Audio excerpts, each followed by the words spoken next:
to come forward, please?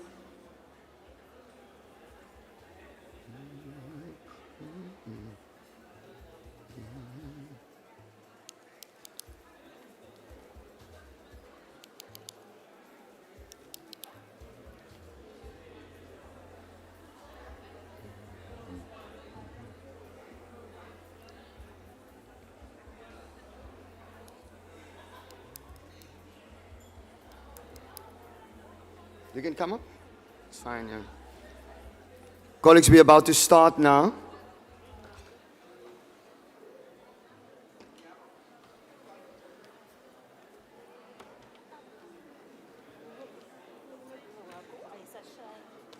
Sorry about the light.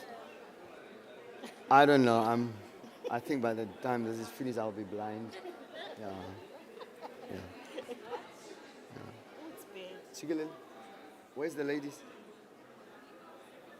Exco ladies? Yes. Sorry for making you stand. If I don't do it like that, they're not going to see. Yeah, they're just going to delay the whole time. I need to start, so that's why I called you. Yes? They need to hand over the coolest, the ladies. Are you going to do it? All right. You're going to take a picnic?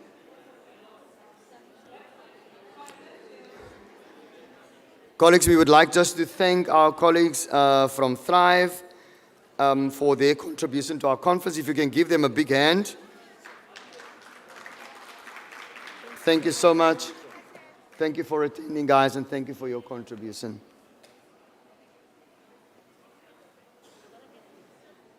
Thank you. Thank you so much. Yeah, thank you so much, sir.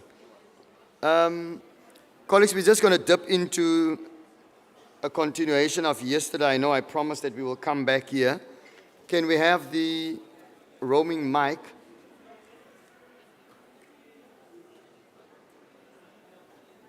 If we can have the roaming mic.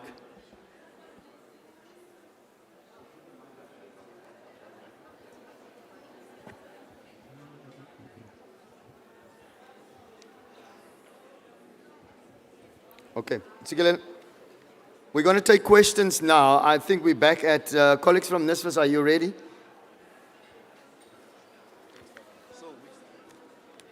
NSFAS colleagues, are you ready?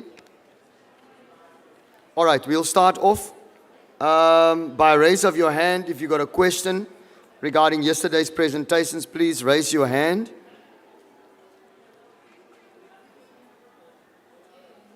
Ish.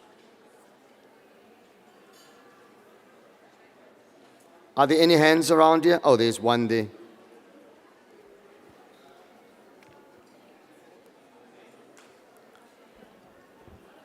Della, the conference is still on. We still need to do some business. Okay, you can go. Good morning, everybody. I just want to ask to the NSFAS colleagues. You mind to stand up so then we project a bit better, if you don't mind, please, man. Hi, it's from Mandela. Just introduce yourself, your institution, and then you ask your questions, sir. I forgot the CV at home, so I get up here.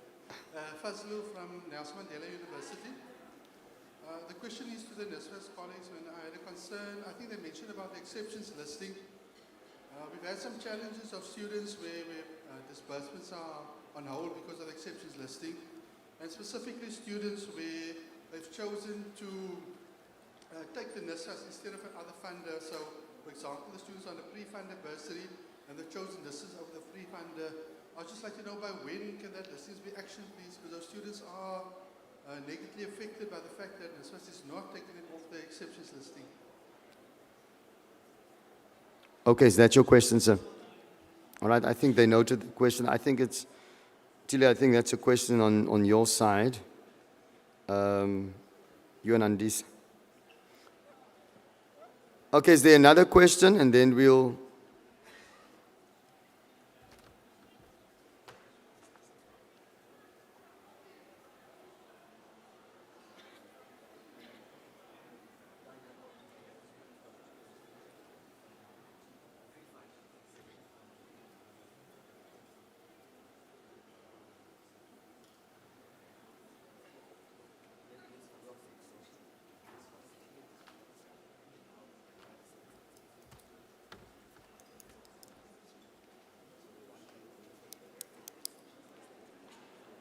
Is there any other questions?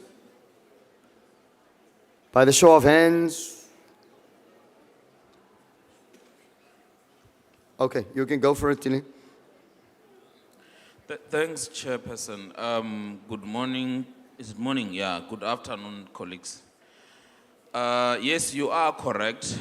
There are cases where we would have students under exceptions, but there is a process that we follow to move students from pre-funder to NSFAS General. So the best thing I want to suggest to you then, liaise with your servicing administrator so that a change request can then be raised. Then we make a submission because we have to get an approval for it.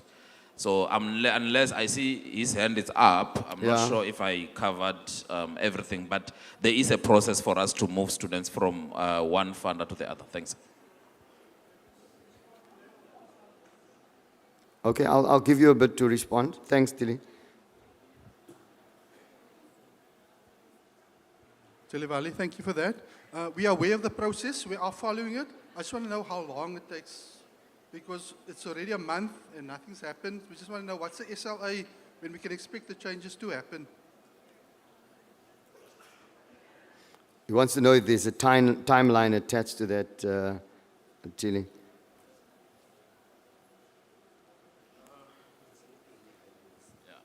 So clearly, there might be a hiccup. If you are saying it's already a month, we will just need to check what's going on.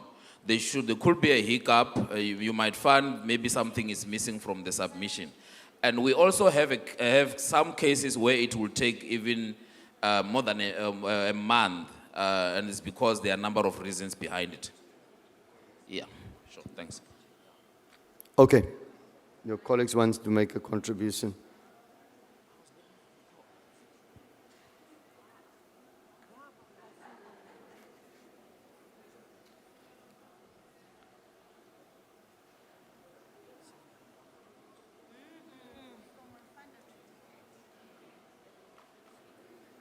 Okay, thanks. Maybe a clarity question. Are we talking about reinstating students who are they were moved from D-head to a pre-funder, then you want them to be moved back again to NSFAS D-head? No, he's saying that's not what he's looking for. Yeah, that's not what he's looking for. Okay, sure, thanks. Students were approved for DHET, but they were also approved for pre-funder. Now they choose normal DHET.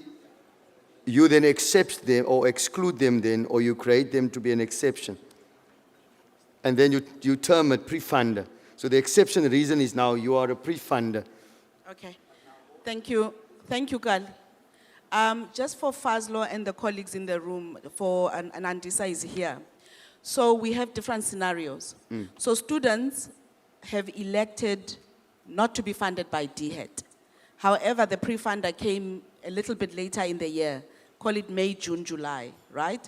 So we know that the student wants to be funded by FUNZA. They want to be funded by COID. But because the DHET team has already advanced payments, or they've made payments for the periods March to April, whatever, then in that case, we've either blocked them, so on the DHET side, they've been blocked because the acknowledgement has come through, right? Those students haven't received any allowances since that period. Or those students are still receiving DHET even though they've elected another funder. So the question being that the colleagues have submitted, they followed the process. They've submitted cancellations through the normal process, through their servicing. They are just asking, how long must they wait for that then to be cancelled, removed, reversed, so that those students can receive their funding allowances from the other funder? Tilly, that's the question. Fazlo, I've covered you, right? Yeah. So then if that's the question, I've already answered the question. Because I said, let's look at your submission, because obviously there might be a reason for it. So I will be available on Friday. Maybe we can even schedule a meeting through your servicing administrator so that we can look at your submission. Thanks. Is that okay, Fazl? Sure. All right. Thank you for that, colleagues. Are there any other hands? Just for argument's sake, NSFAS colleagues, in other words, what you've said, that is a process to follow. So if there's any delays for whatever reason, they need to engage then with the servicing administrator to say, look, like I've been waiting for 2 months or 3 months, what is happening? Because I take it they have to obviously raise a request to have that reversed or turned around. Okay. Next question. So that side, go for it, sir. Good afternoon, colleagues. My name is Samgela Mhlongo from Durban University of Technology. Sorry, you mind to stand? Then it's projecting better, sir, if you don't mind. Okay. Sorry, man. No, it's fine. So my question, even though maybe they were not covered from the yesterday presentation, but the NSFAS colleagues maybe will be able to provide clarity. It's regards to the closeout project. When then maybe are we aiming to finalize that, considering as well that on that closeout project, we had the category of the missing legal students that we did not cover, and considering the impact that it has as well on the students, because students, they are knocking now and again in our offices requesting their certificates. But unfortunately, if this is not finalized, we are unable to issue those certificates. Then maybe the other clarity might be on I think earlier this year, the funding model for 2026, it was proposed that maybe the heads with NSFAS might consider to allocate the bulk to institution, and then the institution will manage the bulk in terms of application. Maybe if as well they have any feedback around that, because I think we are expected to provide feedback as well from our executive in relation to that. Thank you. Thank you. Did you catch that? Okay. Okay, can we have another question? Okay, there's another hand that side.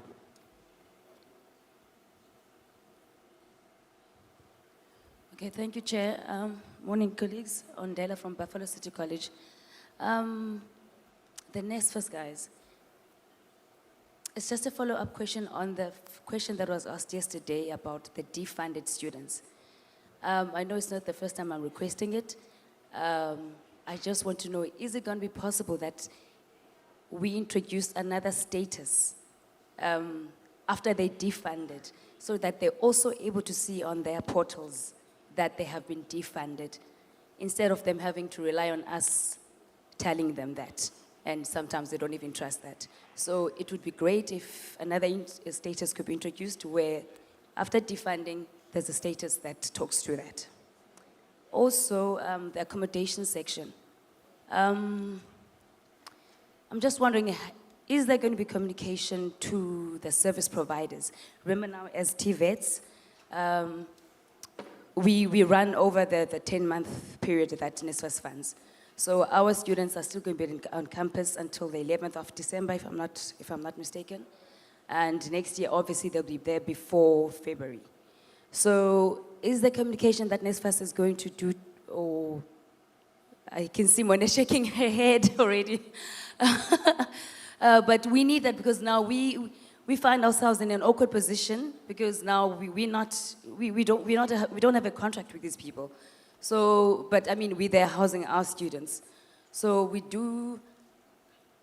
wish NSFAS could assist us in that regard, so that at least there's a formal thing that, that requests or pleads with them that they could house our students for those overlapping periods.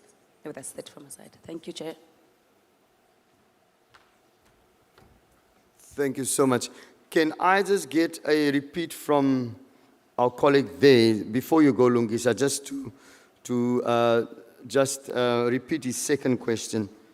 I know the first one was from the closeout. We just want to get the sense of the second question, the detail there. I think I missed it with the sound. Okay. No.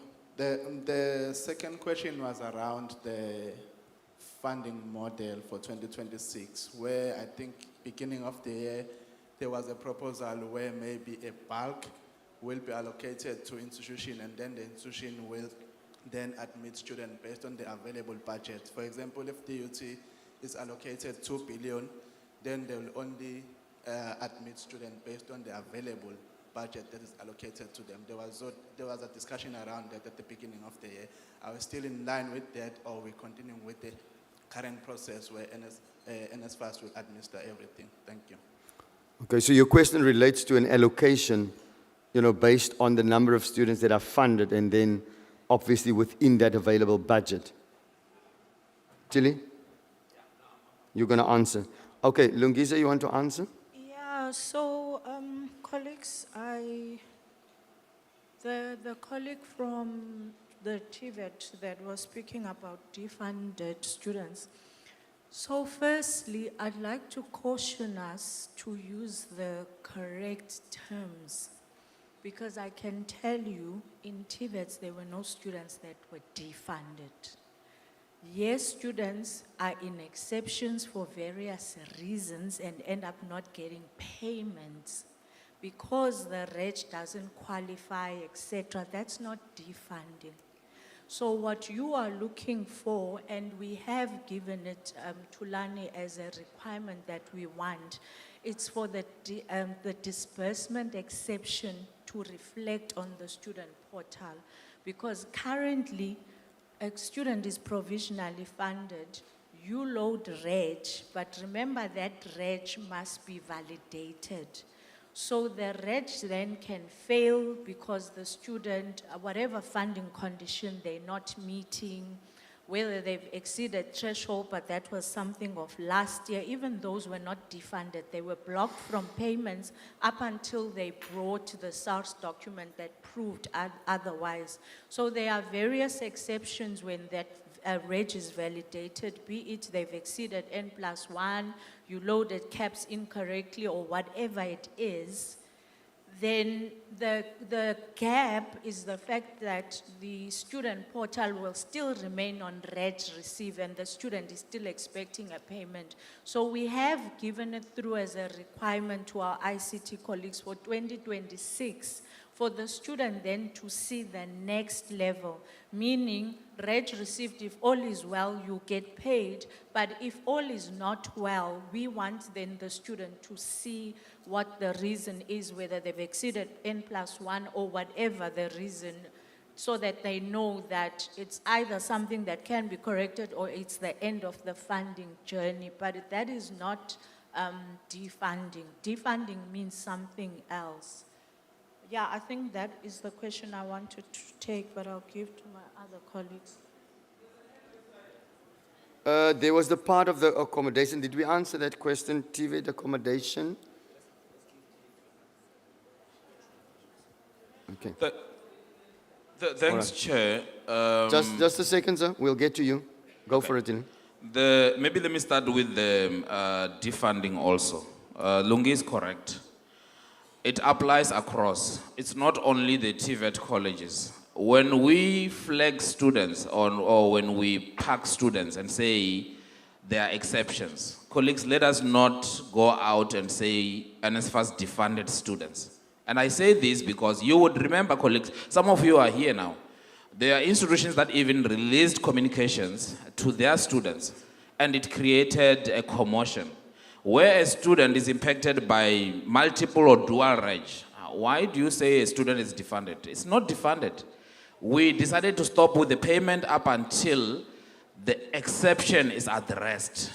If it's an exception list, let's treat it as exception list, not a defunded list, colleagues. It's not a defunded list. That's one. The second thing, regarding the closeout, and I'm happy DUT is the one that raised this question, because I went to DUT not so long ago with the parliament, and I managed to gather some information regarding their the closeout status. Yes, your file from our side, it's in a way done, but then it's now with the SIU.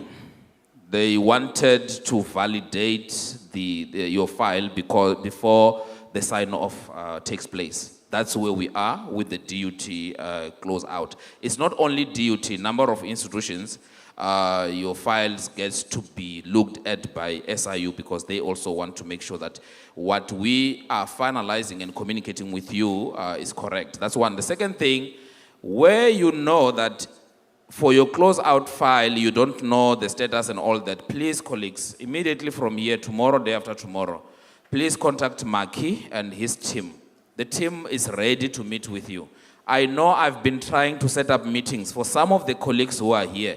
And again, the delay was not on the side of NSFAS, the delay was on the side of institutions, where the institution is not available to meet with our colleagues. Until those meetings takes place, we are not going to close or to finalize the close out. Let us schedule these meetings so that we finalize everything and we do submit whatever that needs to be submitted. That needs to be submitted. There are institutions as we speak that their close out is finalized. Some of the institutions, as we speak this moment, they've already credited their students because the sign-off is done. So that is a sign that there is a movement, and I would like really to use the opportunity and work with our colleagues. We are available. One of the institutions where I had to intervene was because at first I thought there was no movement. I had to intervene. I started arranging meetings with that specific institution. So please, let's do the same. Let's use the opportunity, colleagues, so that we can finalize this. Regarding the funding model, you know, I didn't think this question will come here. I know the majority of the people here are not happy. I mentioned it in one of the meetings that it's something that NSFAS is discussing, and we are discussing it. The issue really is, it has got to do with the presentation I did yesterday.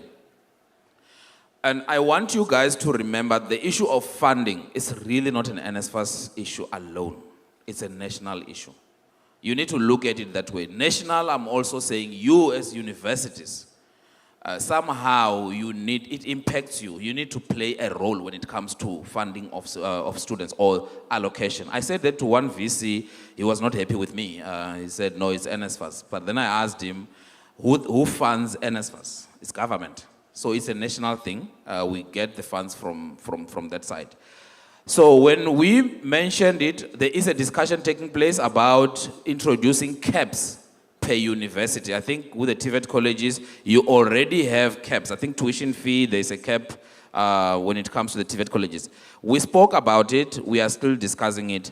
The idea behind it when it was mentioned was to maybe try to see if we can use that to also manage the funds. But it's not something that's been confirmed that we are introducing as we speak. Hence, it was not part of the presentation yesterday. But if it happens, colleagues, we will communicate. But at the moment, there's no such as we speak. So that's where we are. Thank you so much, Chairperson. Thank you. Just got that gentleman, and then you, Siki, and that. Thank you, Chair. You know, I don't know if maybe I'll be out of order, but I have a serious concern when it comes to accommodation. And this issue of confirming things that we have already loaded. For instance, the accommodation team at NSFAS will send you a confirmation list to confirm the allowances of those particular students. When you check against the enrollment data, none of those students are in your institution. Secondly, some of those students, they have never even registered with the college that you are working at. So the question that I'm asking from the accommodation team, where do you get this list? Because we gave you reg. We gave you reg with different allowances, stipulating to say this one is accommodation, this one is transport. Then you come back 2 weeks later to say, which allowance is this person on? Secondly, I would like to also reiterate that if you are doing your recon, there's a lease agreement signed online, there's reg from the institution that says, that will give you the cap amount for a semester, for example. It will say, for example, to say 26,000 for a semester. And there's what you call a lease agreement signed with an accredited landlord, but you still need to confirm. So I really want to understand what is the reasoning behind these confirmations. Because you load 7,000 students for a semester, I'm just giving an example, but they give you 6 students to confirm. What about the rest? Secondly, the issue of students receiving living allowances only, whereas we've declared transport. I want to know what is the reasoning behind that. Yeah. Because one of the reasons they will say they are blocked from the global list, which from my understanding it will say is because they applied for accommodation. Is an application a strong case for you not to pay an allowance? If there's no lease agreement and the college is saying to you the student is on transport, but because there's an application with a solution provider, you don't pay the allowance. We still need to come back and confirm the Okay. same thing. Yeah. Secondly, No, so you are by 4 now already. no, Sorry, sir, but we said only 2 questions. only two- no, I didn't Please. know. Can I have we the just last take the one? 2? It's the 2 questions, Mos. Am I right? Yeah. Can I just, the last one? It's a request, this one is not a question. Can we have a system that is going to give historical funding for all students or any applicant that applies to NSFAS? Because some of the exceptions that talk to course code errors, when I check with my institution, they do not emanate from my college. They are historical, they are from somewhere else, so and then we don't have that information. And then NSFAS is busy reiterating to say you loaded reg that does not qualify. Okay. So to circumvent that, can we have that database? Thank you very much. Okay, thank you, sir.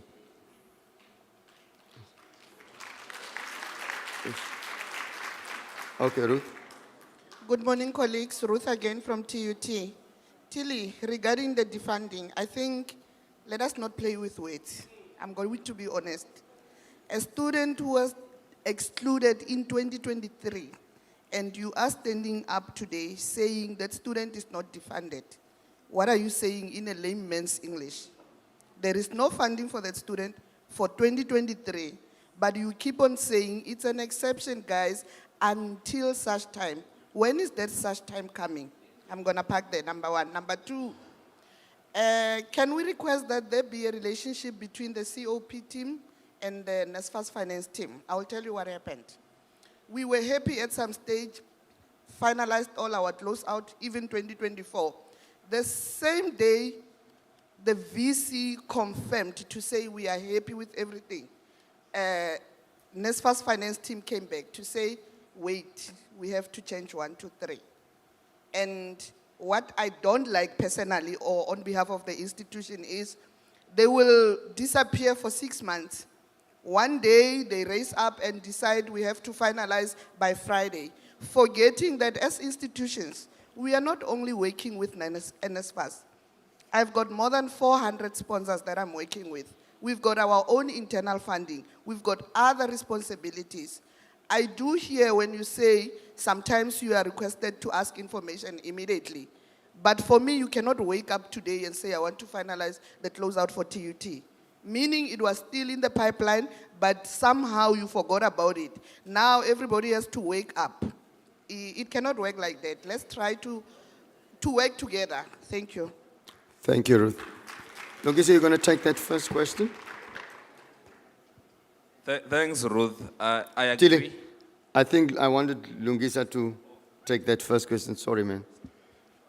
Sorry, I want to keep the sequence, otherwise I'm going to lose track. Sorry, Tilly, I'm going to lose track of the questions. Okay, so around the accommodation confirmations and all of that, I know I'm not the accommodation team, but I'll respond because I am aware of what is happening. If you remember when I did my presentation yesterday, I did touch on the fact that for 2026, we've asked for certain enhancements on the reg template. So the indicator will be, yes, the student is in private accommodation, but there will be 2 columns, is it accredited or unaccredited, so that we bypass and don't do what we were doing this year where there's all that back and forth manual confirmations. And I also did touch colleagues to the fact that maybe the colleague that's asking, you are not one of the affected institutions or the institutions that are doing this. But there are colleagues, and more so in certain provinces, where they load students as transport and then they go and give the same students to landlords to place in accommodation. So obviously that is also part of the problem now, where the colleagues from the accommodation unit get invoices for those students. Yes, we can see what the reg is saying, but there are invoices and the students are physically there. So that is what necessitated the confirmations. But as I'm saying, next year we shouldn't be doing the manual confirmations, because it will be clear on the reg template whether the student is in unaccredited or accredited. Unlike this year where there was just one column for private accommodation and you couldn't really tell whether that private accommodation speaks to unaccredited or accredited. So we should then be able to bypass all of that. But I think there are certain risks that will still remain. For example, some students go to the NSFAS accredited accommodation themselves, regardless of what they were approved for at the institution. But at least those cases will be minimized if the reg is clear due to the indicators that we're putting on, and we will then purely speak to what the reg is saying. The funding history report. So Tulani, you know most, but the universities have the HEMIS data and so on, but the TVETs don't, right? And we fund according to the funded academic terms of funded history.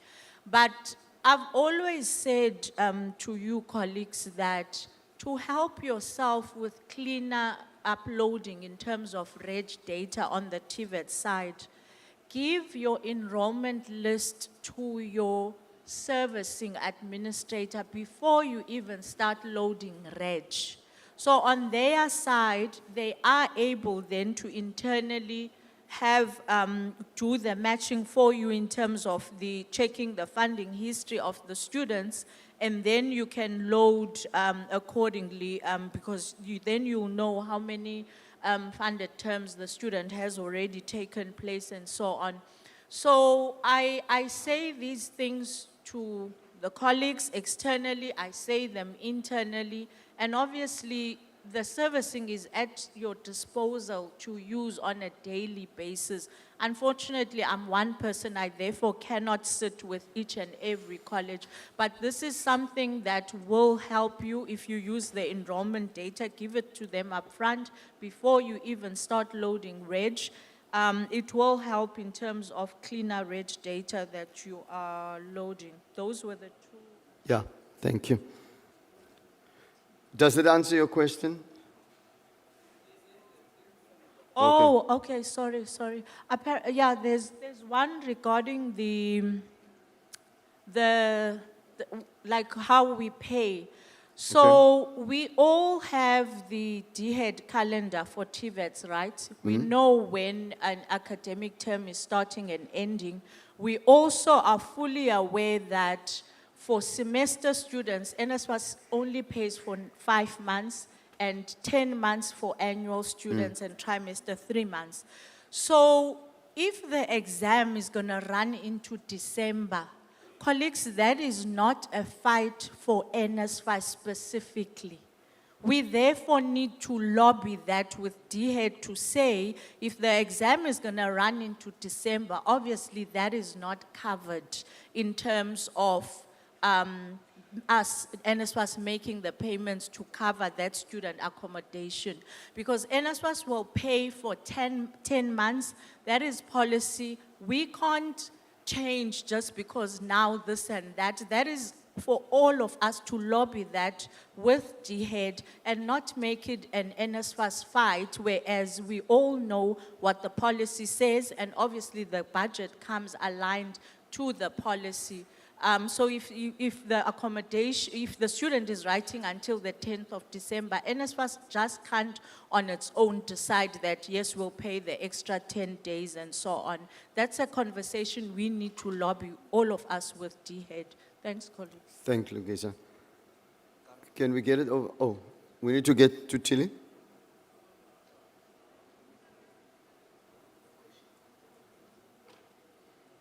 I think that's Ruth's question. Ruth, regarding the relationship between finance and closeout team, ne, I'm worried because the closeout team reports to finance. I'm really I don't think I follow it, but it's fine. I've already dropped a WhatsApp to the colleagues who are responsible for that space, but I will also raise it with them when I go back.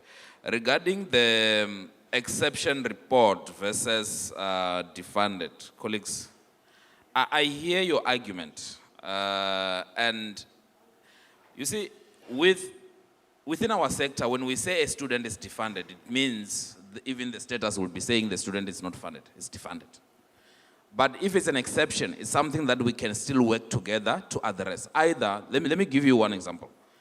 Multiple reg, where two institutions submit a claim for the same student. If that confirmation is received, we will then reinstate the payment and we continue with the payment. So my suggestion is that, guys, where it's an exception, let's use the word exception. I hear the defunding part, but if it's exception, let's use exception. There are cases where students are blocked because of qualification codes updates. We cannot say they are defunded. It simply means the university, together with NSFAS, ICT, servicing administrator, we need to update the qualification codes. Then the processing of that reg data, it will take place. We cannot say they are defunded. I'm just not happy, or the word defunded out there, when it gets to the SRCs, it goes out to say NSFAS decided to defund more students, and it's not correct. The checks that takes place as and when we receive registration data, those are the reason why we will pack the students. That's why I keep on using the word pack, because we pack them. We pause with all the transaction up until we address whatever that needs to be addressed. I've used the two examples, the multiple reg, the qualification codes. Right now, we also have an exception that says incorrect allowance claim. If that gets to be corrected, we will then continue with the payment. So we cannot say those students are now defunded, colleagues. That's where my issue is. One of the issues beginning of this year was the January applicants, where a lot of people were saying we defunded students. We didn't defund them. One, those students applied during the wrong cycle. It was a well-known fact. But then we said, as NSFAS, we are not going to defund students. Let's rather engage relevant stakeholders. Let's try to find a solution which is going to be favorable for NSFAS, for the student, and also you as the institutions. While we are doing that, what do we do? Maybe we should have then updated the status, which is what Ulungi said earlier on. Maybe we need to do that so that we update the status. And I support that idea, so that the student will be able to see. But we cannot say these students are defunded, colleagues. The defunded word out there, it's known for which year was it? Was it 2023? I can't remember. We defunded a lot of students. So when you say defunded, it will be linked with such cases. So let's agree to disagree on this one. Thanks. Can I just, before you go, Sigi, can I just hack on there? I think I see where Ruth is coming from. When we remediate a profile of a student, pertaining to a funding status, and then it was put in exclusion, it means that the process of NSFAS, in terms of the funding cycle, is continuing. In a climate of a restriction on available budget, there is indeed a concern to say by the time that we have resolved, whether it be one or two of these cases, is there then an assurance that there will be budget carrying with the remediation process, so by the time it's there, all systems is clear to go, that student will be funded. It's not about, and I'm saying that because it could be that you work with your exceptions within 2025, but for whatever reasons you are now going into 2026, right? Number one, the institution is sitting and having to make a decision. Yes, it's an exception, you're right. Yes, the student is funded, but there is a provision that there is an absence of funds. There's no payment or there's a partial payment. Now the student have to be migrated to the next year, right? We have remediated the student. The student is now confirmed funded for 2025. Now come 26, the student now lag behind in terms of your cycle, your funding cycle process. And the concern is then that at that time, you will see students starting doing strange things, right? A student will say, I'm not sorted, I'm going to reapply. See where I'm coming from? So in a nutshell, without prolonging, I think we just need to make sure that we understand that when we remediate, there's budget that support the remediation. There is alert and an awareness that processes need to be cycled in that format. And when they run behind, how do we make sure that we catch up again so that we don't find, otherwise that student is falling behind again, from a perspective of bringing them into the next year. You see where I'm coming from? Msiki? Thanks, Carol. Apparently, Tilibali mentioned about the SIU saying that the institutions, before they sign or they agree with NSFAS concerning the closeout report, they take that to the SIU to do some other checks. May I propose that the SIU gets involved during the closeout process with the institutions? Because now if you involve the SIU only later on, it frustrates the process on our side as institutions, because now it means that the signing of that closeout report gets delayed. And there's no need to really involve the SIU just personally when we're already in agreement with the institutions and NSFAS concerning the data that we've given NSFAS. It's only where there's basically a dissent either on the side of NSFAS or on the side of institutions concerning the closeout report. That's one. Concerning the guidelines, Ulungisa was saying that we should also take that fight concerning the periods to the DHET and whomever. We would love to do that, but unfortunately, you're not involving us as institutions. By institutions, I mean now the financial aid practitioners concerning the guidelines. We administer your guidelines, but you'll find that we always get the raw end of the stick concerning the guidelines. We don't get to make meaningful contributions towards the guidelines.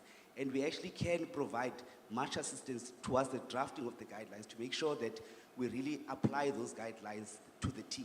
So now if you're not involving us concerning the guidelines and we just get the guidelines at the last minute and we must now administer those guidelines, it defeats the purpose. So involve us at an early age concerning the guidelines and the drafting of the guidelines, especially if there will be changes in the guidelines. I'll make an example about the credits. You talk about 60 credits, and then you talk about 50% of the modules. So get to a point where you decide which one are you going to be applying for that specific year. Then we can run with that. Thanks. Thank you. You want to comment? Yeah, thanks. Regarding the SIU, it's not all the files, by the way. It's they sampled some of the files. DUT is one of them. So I really don't know what's happening there, but they decided to say they want to check the DUT file, just like an audit, so you would understand it better. So regarding the guidelines, Chair, please remind me, didn't the universities received the guidelines? Were they not asked to provide inputs? Now, I will tell you where the problem is. Where institutions asked to, the VCs, let me put it that way. Were you asked to provide inputs, colleagues? Or you're not sure? Didn't? Yeah, you did, right? No, through the VCs. And There was. It was communicated, but I think what happened is there was another session. I think you guys were running behind with your consultation processes, right? So where I want to go with this is that one thing I've realized, and this is also linked with the letter dated the 11th of July. It looks like there is also a gap. There are gaps within the universities where communications gets to be sent to the VCs. I don't know, like they don't filter down to your spaces, and that is creating problems. Because my understanding is that VCs were supposed to, I know some of the colleagues who are even sitting here now, they did spoke about providing input for the funding policy, because their VCs felt that, you know what, rather than them being the one providing the input, they then had to filter it down to either the financial aid manager so that they can also assist them with that information. But it's important, maybe I will also check. My understanding is that we, at some point, they were asked to provide inputs. And guys, colleagues, if it happens that your institutions are asked to provide inputs, let's at least assist by providing these inputs. It's important because we will sit here and at a very late stage, and I understand what Ntiki is raising, it becomes a problem. We would really want to get your understanding. Yes, we didn't come to you, and also FAPSA, by the way, you know we spoke to you, and the expectation is that as an organization, the expectation is that you need to go to your constituency and then you speak to them so that you understand your input should then be informed by your people. So that's where the financial aid officers and managers should come in. Then you can provide input through either FAPSA or even the VCs. I know USAF, I'm 100% sure because I also formed part of the discussion, but I'm not sure with the VCs or once it goes to USAF, how do they provide input? Do they provide input from their spaces as the VCs or they contact you as the managers and financial aid officers? Thanks. No, if I can just clarify, there was a consultation process. One, we were busy with this very late. Let's admit it. There was a concurrent process of consultation running at the same time where you engage Yusuf. I think Chief Mabizela yesterday, there was a question about accommodation protocols, for example, and he admitted the forum that he's largely running is the one for the CFOs. And he admitted that from that perspective, he's aware, Yusuf is aware that it's not filtered down. So what we need to understand from that is to say, we don't want to confuse the process, right? So when there's an instruction coming, we need to understand when you have a program of consultation, it needs to run concurrently with all your consultations. Because at the same time, we don't want to have a situation where the CFO is busy, the VC is busy. Let's consolidate it because it also frustrates the process. But I hear what you're saying. I think most probably going forward in Siki, we will try and find a more constructive way of saying this first. Announce then and make aware when are you going to start with this process. And when you start early, we all need to be aware it's a consultative process that will include the following stakeholders. A lot of times we find out, no, you still need to go and speak to that one. No, you're busy. And I think you were in the meeting where CFOs alerted and say, did you consult VCs? And you said, no, you're still going to. So I hear what you are saying, and I appreciated that, that input. So we'll take it from there. I think we're on the same page. We want to get stuff done. We want to make sure that everybody gives input at the end of the day, and we want to make sure that we do it right and nobody's missed. As the slogan says, nobody left behind. Kali, colleagues? Maybe just before you continue right there, with the question that was raised about the VCs Yes. in that meeting, that session, when we arranged the session from our end, I think there was misunderstanding. We expected Oh, you all thought the it was the members. VCs, okay. Yes, Okay. but then I spoke to the secretariat Yeah. after the meeting, Yeah. who then said, no, they are happy with the decision to continue Okay. with the CFOs. Yeah. So we didn't just ignore it from there. Yeah. Immediately after the day, Yeah. we spoke, and then I think she spoke to some people, and then they then agreed to say, you know what, whatever the CFOs provided, that's enough for them Okay. as the VCs. Thanks, Chair. Point taken. Thank you. Thanks for that correction. Colleagues, are there any other questions? Okay, there. We're going to take another 2, 3, 4. What is our time, Tabazi? How much time do I have? I'm out of time. Ish. All right. Clock is ticking. Okay, let's start there. Can we stick it to one question, please? Okay. Thank you. This Just is- introduce yourself and your institution. Okay. Sipokazi, University of the Free State. I just want to find out what are the plans for 2026 in terms of dispersing allowances? Are the universities going to continue dispersing allowances?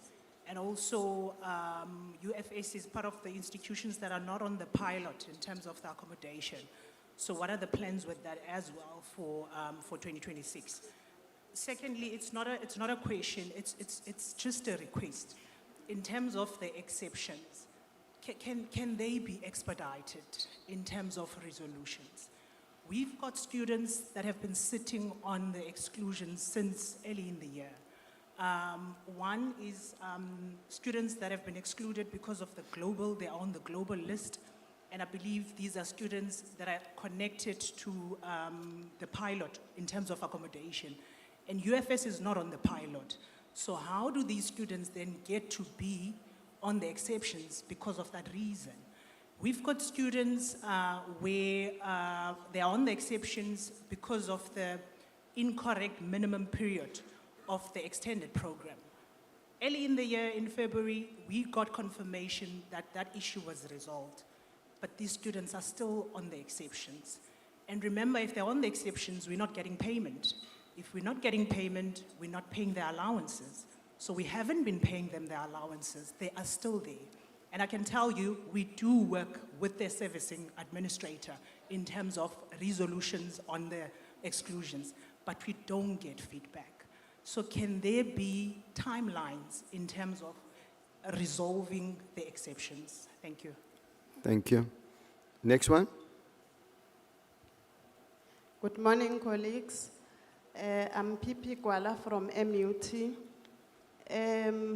I know the issue of exceptions has been exhausted, but I just want to make a suggestion on that. The reason why I'm making this suggestion is each month when we receive our payment exception, we sit together with our servicing administrator and we separate the issues. And we say this, the university is going to resolve. These ones are the issues that need to be resolved by NSFAS. And then there are issues in that list which there's nothing that we can do anything about. So, and I feel that those are the people who need to be excluded on that list as people that have been defunded. Because if the servicing administrator is not going to do anything about those, and our university also is not going to do anything about that, that means those ones are defunded students. The other issue... Sorry, I asked just for one. No, that was a suggestion. Oh. Now I'm on my question. Okay, that's a suggestion. Okay, I didn't hear the difference. Okay, you got me. Okay. We have a challenge with students who are sitting on duplicate funding statuses, where a student applied on time last year, but the funding outcome was delayed, and the student panicked and then decided to apply in a TVET window. Now the student has two statuses. The student was funded late, and we uploaded the reg, is on a registration received, but the student is on a list that was communicated to us by NSFAS in August of being a TVET applicant. If there's a way in which we can resolve that. Thank you. Thank you.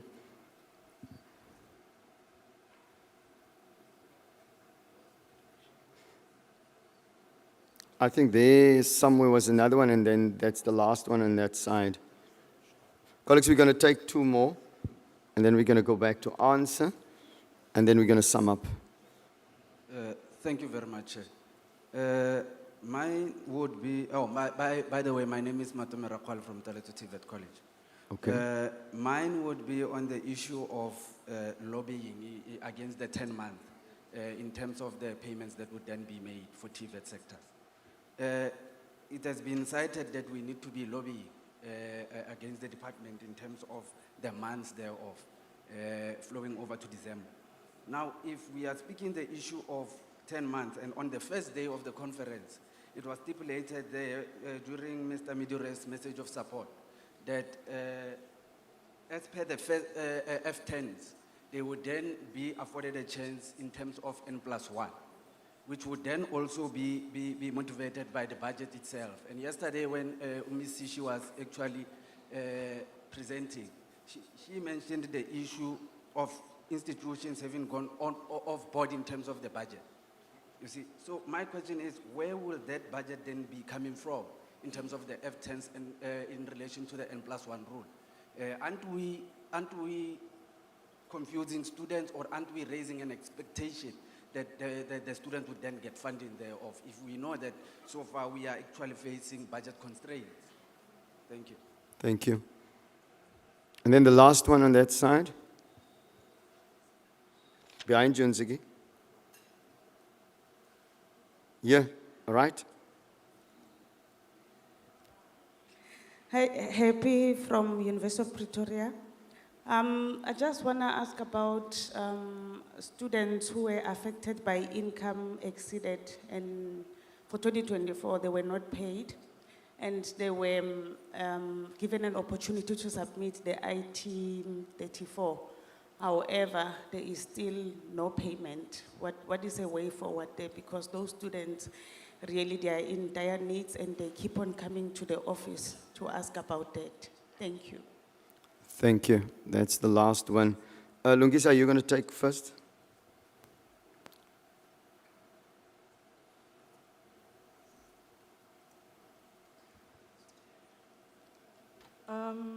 Okay, so by lobbying, I meant that when that student, now the exams are overlapping over 10 days and whatever, we make it seem as if NSFAS you're not paying, or the landlord says NSFAS you're not paying. All I meant is, we all know that the NSFAS budget comes from DHEAD, Treasury has to make provisions for that.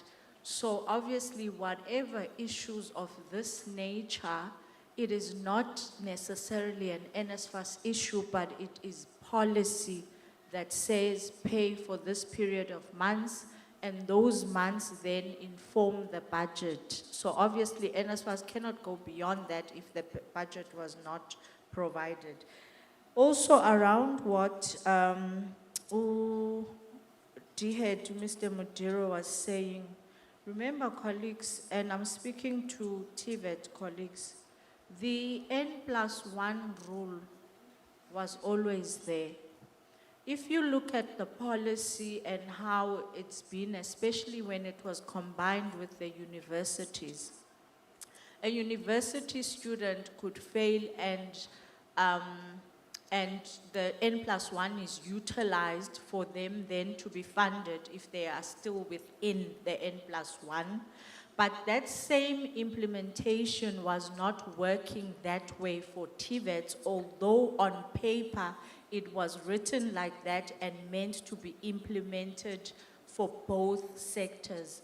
On the TVET side, each year for us to fund a student for the next year, we would hold them strictly to have you progressed, and we would use the N+1 only at the end when the student has a few modules to complete or courses or subjects. So all he was saying is that as DHEAD, they have been pushing NSFAS to stick to the implementation of that N+1 in the same manner as it is being applied at universities and how it is written in the policy as well.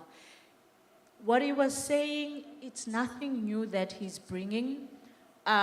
Therefore, you linking it now to the budget, if this is what is coming in and we're talking budget constraints and so on, it is nothing new, colleagues. So when the sector or both sectors or DHEAD says there is an N+1 rule, therefore it means a student will be funded an additional academic term and so on. When budget calculations are being done, that's already factored in. So I think it will be important, TVET colleagues, when we walk away from here, there was nothing new that Mr. Mudiri was saying regarding the N+1. All he was saying is that they've been pushing NSFAS to apply it in the same way on both universities and TVETs, as it is already written in the policy. You can go and look at the NSFAS eligibility.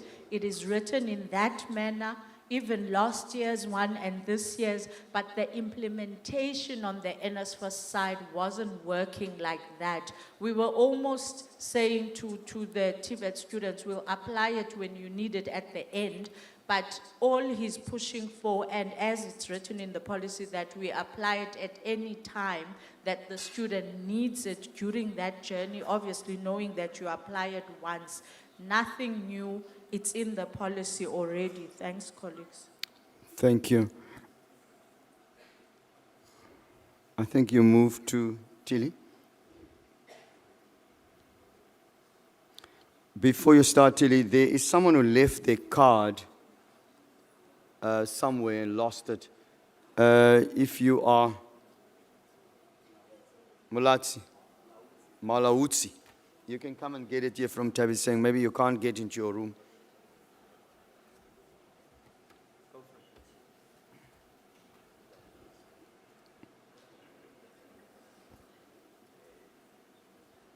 Thanks. Okay. Regarding the disbursement model, unfortunately at this stage we are not in a position to pronounce. We have already written to the NSFAS executives. A communication will be sent out. I'll try to make sure that we follow up in the coming week so that we can share that with you. But yeah, let's give it about a week or 2 weeks or so.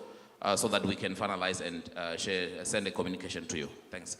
Regarding that, and then there was the duplicate application. I've just checked the disbursement exceptions. I can't see it. I don't know. Maybe it's because this is the latest one. Né? But then if you still have those students, please liaise with your servicing administrator so that we can just investigate to see what happened, why do we still have them. But I'm well aware of what you are talking about because the expectation was that now that we started paying for the January applicants, we should have addressed this one, but it's okay. Let's look at it, let's work together on that one. Income exceeded. Yes, you are partially correct. Where the confirmations were received on time, we have paid. We paid, it was part of the payment that was released, I think it was the 11th of Feb this year. That's where we received the confirmations on time. However, we then received more submissions after. That's where we haven't paid. Maybe I should have mentioned it yesterday. The 2024 outstanding payment, university payments, we are working towards releasing it after the current disbursement. Sometime in November, I think. We just want to put together a process to also include the 2024. It was also affected by the very same shortfall that we've been talking about. It looks like now we are in a position to be able to say yes, we can pay, but paying means we needed to use the very same resources responsible for all the other disbursements. So we are working with the team to try and squeeze in the 2024 outstanding payment. So where there are confirmations, and it's confirmed that indeed the family income is below 350, they will then form part of the next disbursement. But then where a confirmation is submitted but is still above, unfortunately we are not going to honor that disbursement. Thanks. Are there anything that we've missed? I just want to make a brief comment on the exclusions or exceptions, whatever we want to do it. I think there's a need for us to look into that, and I think, President, we need to make that EXCO part of the conference resolutions. we need to look at this, because just get the feeling we cannot get over this exclusion exception kind of management, so that we have an understanding what is the number of exclusions we are looking at annually, what is the impact of it financially on NSFAS, on the institution, what is the emotion and other impact on the student who is the end result thereof, and the timelines that is attached. Is the process, sort of sufficient to manage these out? Because if we calculate what it entails in terms of its cost factor, it will also justify whether it's worth putting resources in it. I think from a perspective of where we're standing, it seems like we cannot get this beast under the arm. I remember there was a time we were talking about dual or multiple registrations. And I don't hear that so often anymore, MK. It sorts of faded, but there was new ones that came to the fore. ITA, and the likes. I don't want to take more of your time, but I think we must make it part of a resolution to say, how do we arrest this issue? And how do we prevent it? What is the implication to NSFAS? What is the implication to institution? And what is the implication, even if we have to approach a module and say, for the exceptions, in terms of the numbers, we won't have sufficient funds out of the current coffers. We will have to provision and approach either a pre-funder, or we have to approach another funder or a donor and say, listen guys, can you assist us here? We are troubling here. We have too many of these that we need to manage out. But instead of managing something out and having to struggle and find funding to actually, complete that process. Does that look like a plan or sounds like a plan? We've got to look at it closely. Because when we talk exceptions, I see the faces already turning. And I don't want to lose you now. You're too precious. Colleagues, I think that wraps it up. President, are you ready to come and do your resolution list? Colleagues, are we still together? I'm impressed to see such a big crowd at this time. I know your flights is warming up wherever they're going to or coming from. So I'm not going to keep you unnecessarily. Thank you. We're just going to do the resolutions now quickly. 1 second.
All right, while we're looping, can I call the sponsor to just come and do the gift thing while I'm just getting the President's resolution list ready?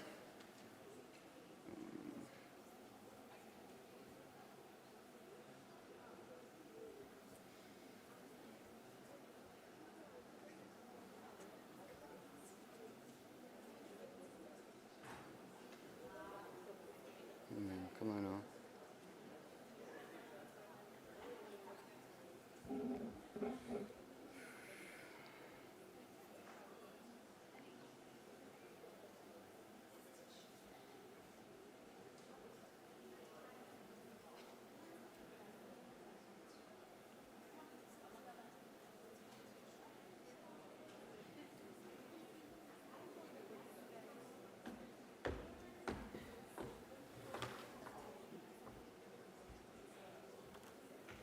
Chair, I nearly took them home, eh? I nearly took my gift home. No, don't. Sorry, guys. It's my fault if you wanted to take the gift home.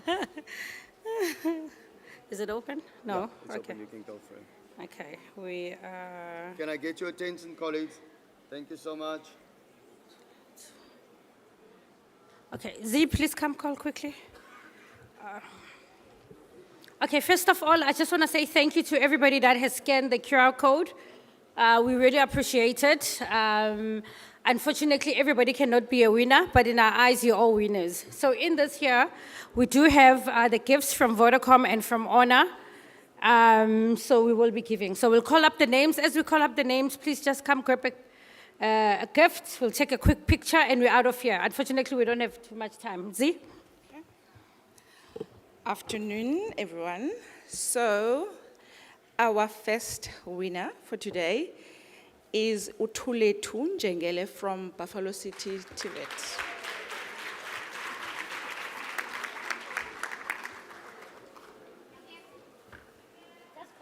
Okay. I'll take it. All right. Next one. Okay, our second winner is Usimpiwe Ngobo from a coastal KZN Tibet College. Our third winner is Ketiwe Mapanga from Ehlanzeni Tibet College. Our next winner is Mpho Apane Ekuruleni.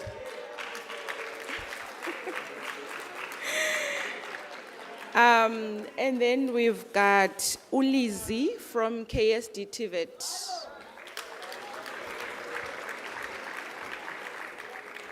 Next winner is Miriam Musehla from National Skills Fund. And next winner is Tegofatso Khali from Solbraki University. Our next winner is Pumzile Taki from Southwest Gauteng, Tibet. Our next winner is Roselle Peterson from Stellenbosch University. She just left. She just left. Okay. Our next winner is Matome from Daletso Tibet College. Next winner is Elias Ntlane from University of Pretoria. Our next winner is Charlene Timmerman from Wits. Wait, stop. Here we go. Okay, then it's the last winner. What's the last one? Last one, Candace. Okay. There's one. Oh, Shalini is left, so we will keep one. Okay. Okay, we can just take a picture and be out of Yeah. Can we break the chain, please?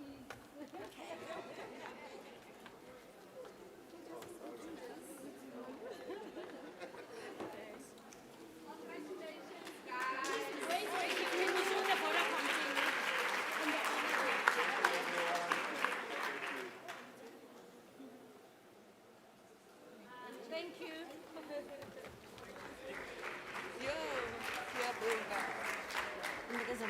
Okay.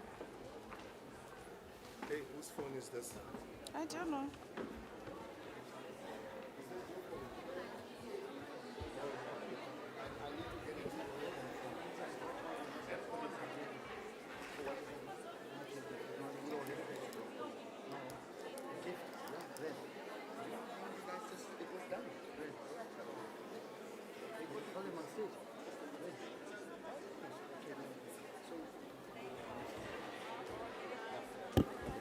Can I ask the NSFAS colleagues to line up? The NSFAS colleagues, can you make your way to the stage quickly, please? All of you. I know you're a soccer team, so you can run up. But why we get a tour group, we're going to call and mention that Growth Point is expanding the partnership, moving to KZN, and please guys, let's look out for Growth Point's new offices. Okay. And guys, while they are coming up, in our back stage discussion, Growth Point and Thrive is expanding their footprint. So please look out for them. They're extending, so yeah, please support our partner in all of that. Come, Nesmas. Exco, are you here? Where are you? Where are you? You are a big team. We always. Right. You know what that one.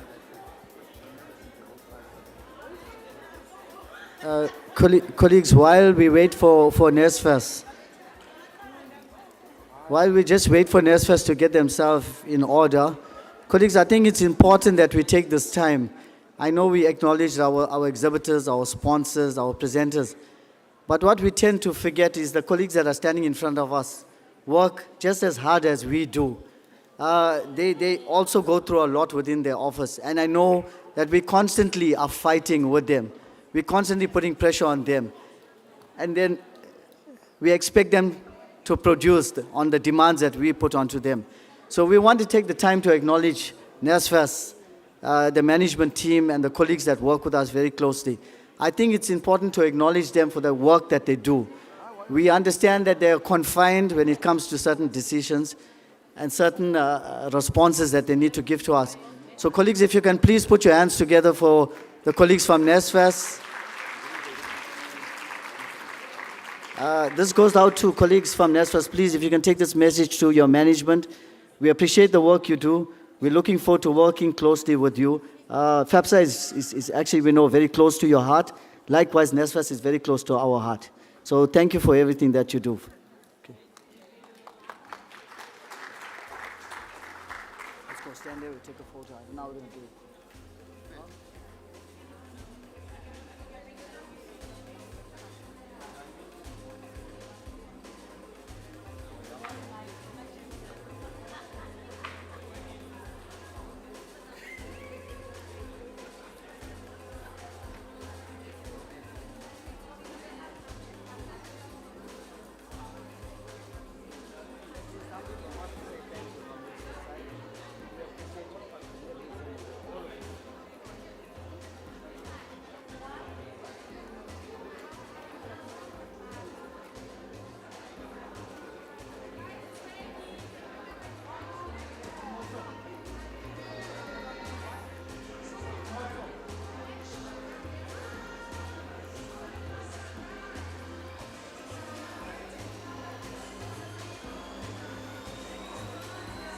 Colleagues, can we please have a hand for NSFAS one more time? Thank you. Are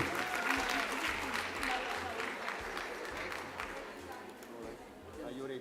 Yeah. Okay, you can go in for the team. Yeah. Don't go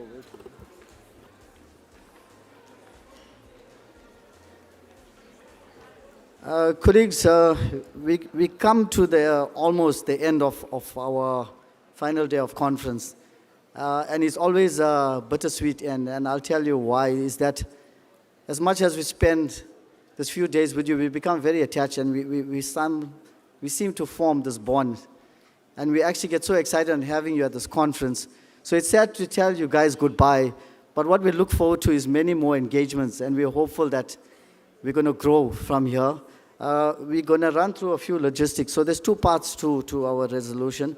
One, everyone says that they think Kali is from FAPSA, sorry, from NSFAS, not FAPSA. With the work that he does with NSFAS, he works very closely with them as well on behalf of EXCO and behalf of FAPSA. You would see Kali posting all the time on the group. So he's always engaging with NSFAS. Rest assured that Kali is doing a lot of work with the NSFAS team and the management. So I think it's fair, instead of me reading the resolutions that we put up together, we're going to allow Kali to also read the resolutions. Yes, and give you his input. But this has been compiled by yourselves. We've taken the points, we put them down, and the EXCO together.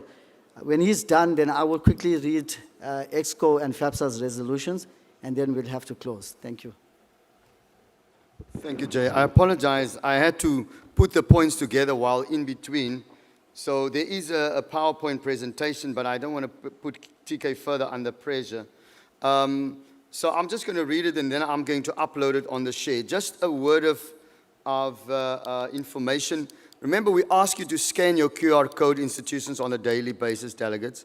And that was so that we can import that, to the register in order to give you a confirmation of that, whether you need to show it to your principals or not. And I knew there were people that technically didn't follow that suit. But luckily, we did take your names at the beginning when we cleared you and vetted you. And also some of you I vetted last night. Forgive me for that.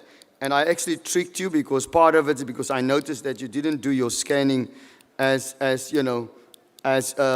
correctly as you should have done. So we'll generate that, and then we'll send a pathway to provide you with an email confirmation of the days of attendance of 3. Is that okay with you?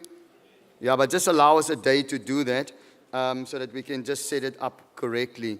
I think we start off with our national agenda, and that is from the resolutions that we have gathered in terms of our discussions. And I think we sort of identified 3 or 4 strategic goals for the national collaboration. And that is, number 1, a unified national agenda.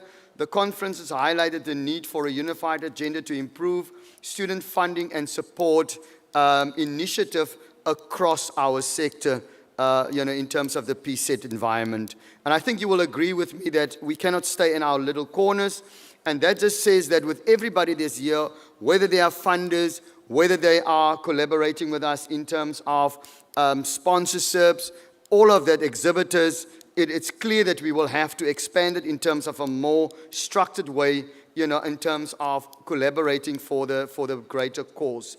And then, of course, we have our stakeholder collaboration. I think one of our sort of main sponsors, or one of our sponsors actually announced yesterday as part of the presentation, their initiative in terms of the next medium-term engagement with FAPSA as an initiative, relating to our conference as a part of the gala dinner and so forth. And then other key stakeholders is NSFAS, DHET, Yusuf, our partners in FAPSA, and all the others. I'm not going to read all of them.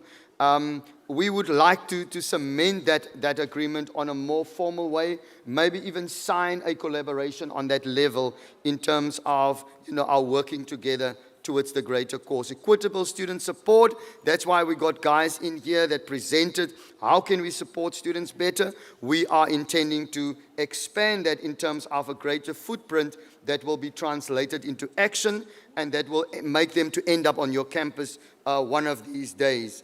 Then in terms of our greater collaboration with public and private partnerships, similar to that, we would like to sort of establish partnerships, that will take these sponsors to the next level and provide services at the point of call. That is our objective as FAPSA. In other words, we don't like just to see them coming to this conference, but we want to see them being present there.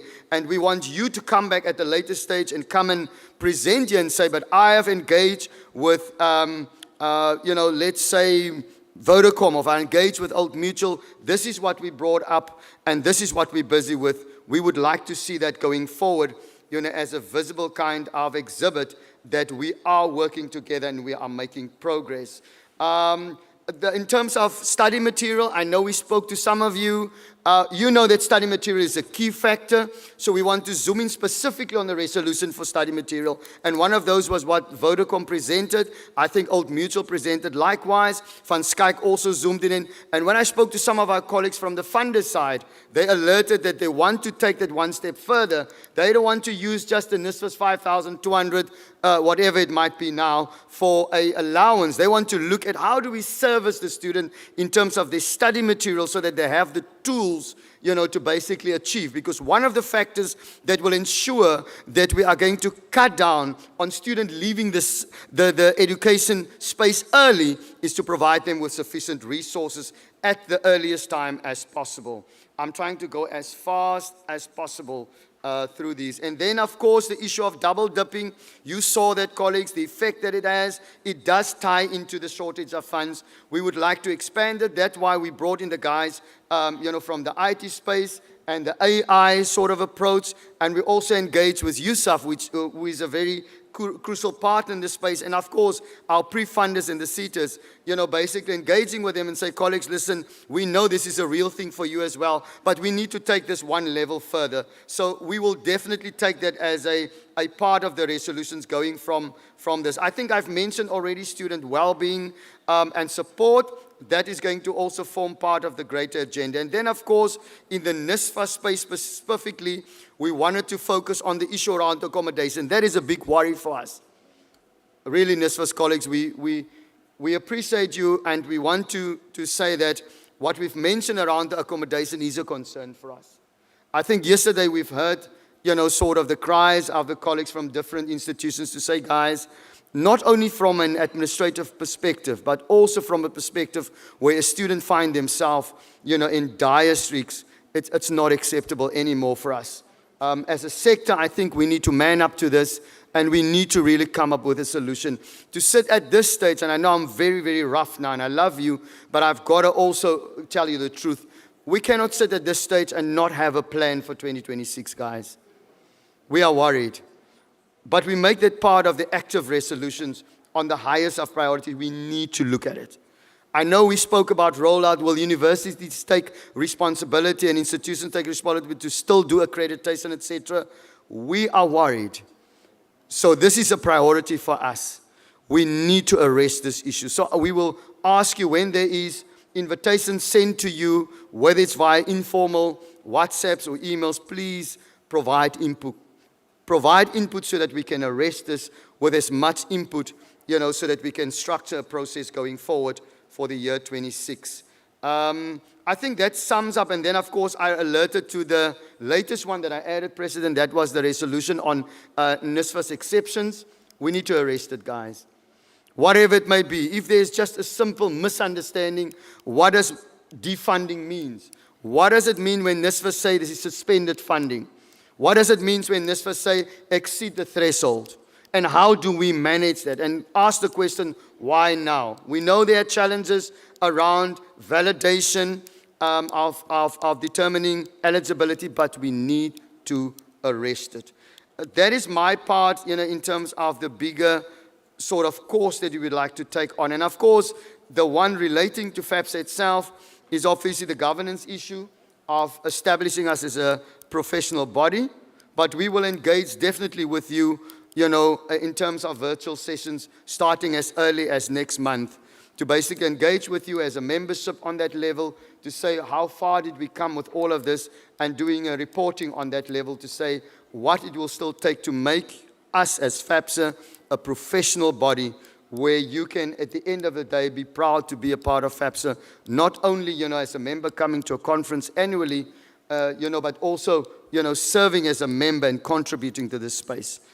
President, that's my summary. I tried to keep it concise as possible, but I'll give over to you now. Colleagues, I will share this also as part of the, presentations for the conference.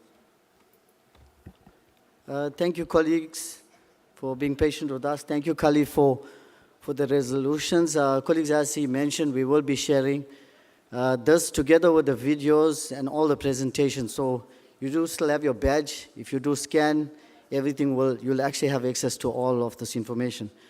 Colleagues, so on the side of resolutions and our part of FAPSA as a body, there's a few things that I need to mention, and we need to, from this conference, take into consideration from the inputs that we receive, the role of FAPSA and our impact, both on the student sector and at our university or TVET institution. We need to be a little bit more proactive, be innovative with regards to technology, our dedication and support to students.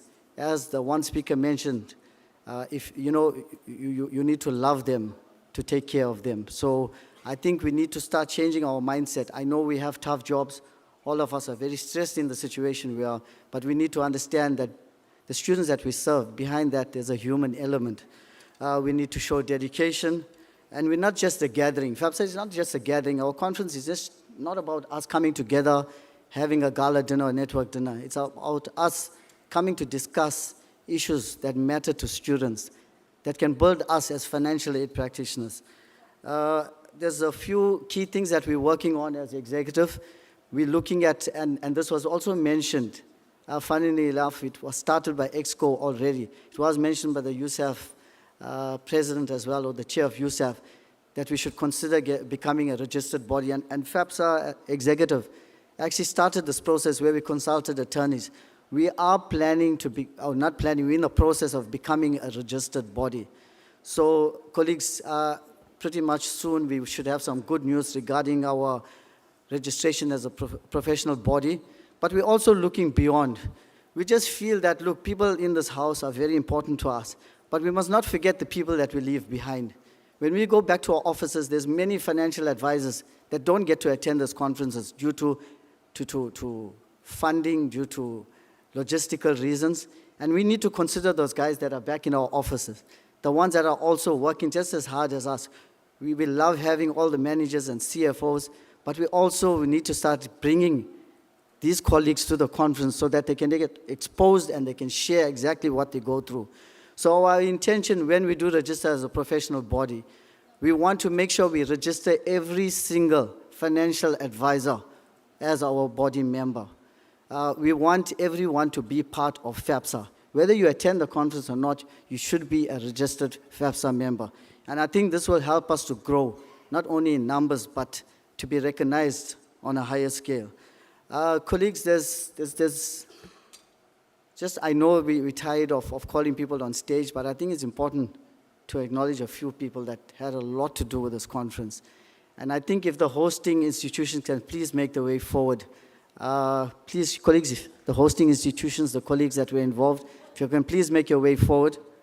I just want to take a minute just to acknowledge you and your executive manager for putting this together. EXCO members too, please, if you can please make your way forward to the stage, EXCO.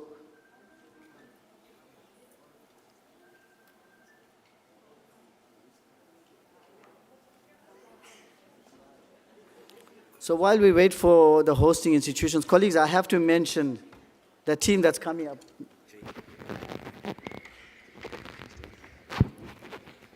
Okay, all right.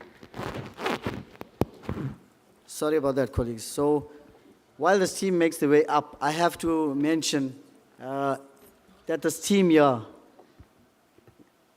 they actually make me very proud in the way they put their efforts and their time just to make sure that the conference goes without any glitch and to make sure that you guys have the best time of your life.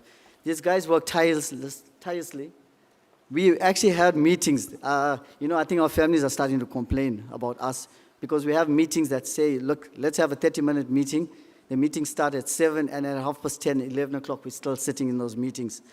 This team are very good with fighting with each other, and I'm saying this, they fight with each other because they want the best for you, not because they fight with each other because they have a problem with each other. It's that they debate and they want the best for you. So they're constantly always giving their own views, and each one's always clashing because they always say, let's put our FAPSA members first. Colleagues, remember when you put us in office, we are guided by you, we represent you. So we take your advice, we take all your inputs, and this is what this team is working for. They work so hard, sometimes they miss their suppers, they miss their family events, and I want to take this time as the president of the organization just to say thank you. I think people tend to forget how much of work is put in this event. The logistics that go behind the scenes, the planning, sometimes it's a nightmare. It's just a nightmare. So thank you to the executive team. Colleagues, if you can please put your hands together. Yeah. Colleagues, there's one executive member of ours had left because he had to go back for the graduation that starts tomorrow. That's Dan Apane from our TVET. It's Swane University of Technology. And we must acknowledge him. I know he's probably listening to us on one of the videos or the recordings. So thank you very much, Dan. He flew down, did his work, and he had to leave. So thank you also to Dan Apane. Executive members, I know you're going to start planning from tomorrow. You have very little sleep for tonight. And so I was asked to say this by my deputy president, that I must mention how abusive I was to them. And I think, you get good cop, bad cop. This is the bad cop, guys. This is the bad cop. So I'm kidding. I've been really hard on them at times. I pushed them to the limits. I know there was a time where I told them they have ears but not the ability to listen. So that's become a joke the whole conference. But thank you, executive members. Thank you for putting this together.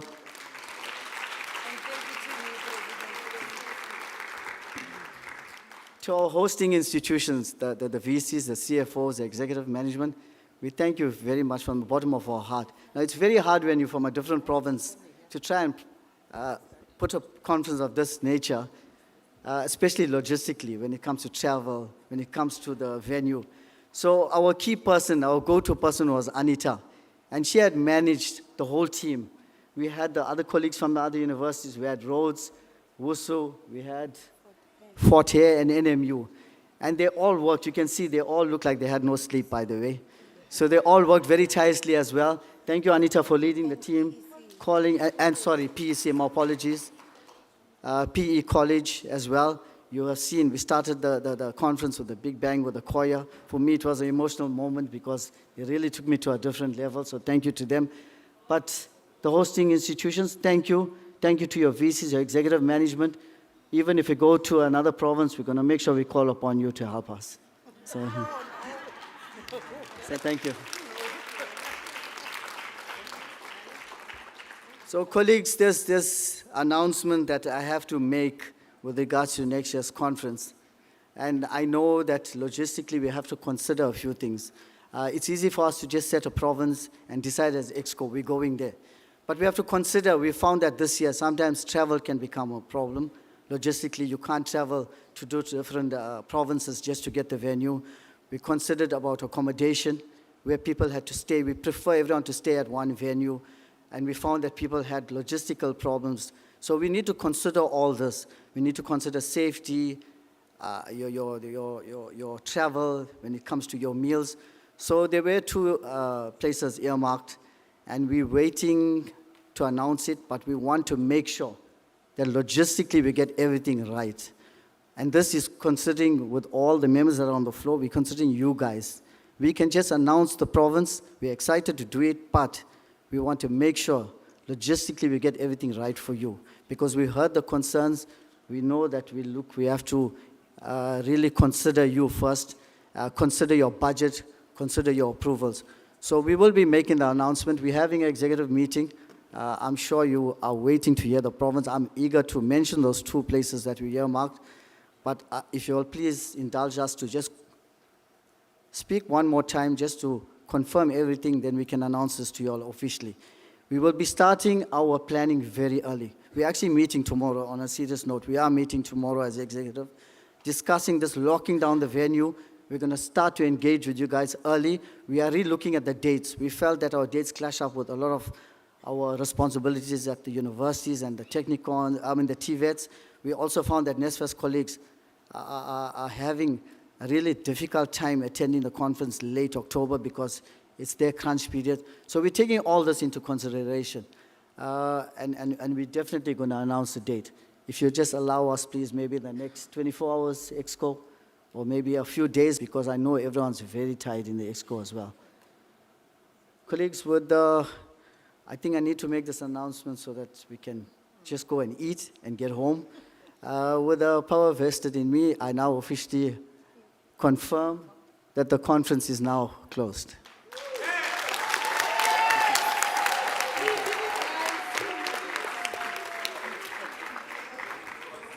Kali can say the logistics. So well done, guys. Well done. Thank you.